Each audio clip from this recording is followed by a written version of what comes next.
कागज कलम स्याही जो व्यक्ति मनर कथा को व्यक्त कर सफल होता है ताठारू करितकर्मा हुए तो ए पृथ्वी आउ कहीं होई न थाए।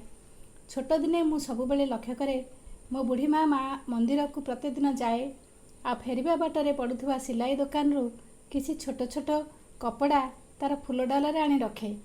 ता परदिन सेथरू किछि सलिता तैयारी करे मंदिर को निए आ ठाकुरंक पाखे जलाए। सलिता गुड़िक विभिन्न रंगर होइथिबारु ठाकुरंक पाखरे लगा जाइथिबा बेले मो आखिरे पड़े आ मो छोट मन भावना रे से सब देखि मु दुख अनुभव करे। भावे मु जदि बड़ होई सिलाई शिखी टेलर काम करी ताहले मो बुढ़ी माँ पाई गोटे रंगर सलिता पाई कपड़ा संग्रह करी मो बुढ़ी माँ को देवी। आउ से ठाकुरंक पाखरे अलग अलग रंग मिसामिशी कपड़ारे सलिता न जलाई गोटे रंगरे सलिता जलाइले हुए तो ठाकुरंक पाखटा सुंदर देखाजिबो। समय गड़ीगला मु बड़ हेली सफल नहेले मध्य टेलरटीए हेली। गोटे रंगर कपड़ा संग्रह करी रखिला बेलकू बुढ़ी माँ मो पाखरे नथिला। आउ आमको छाड़ी बहु केउ एक अजणा राइज को चलीगला।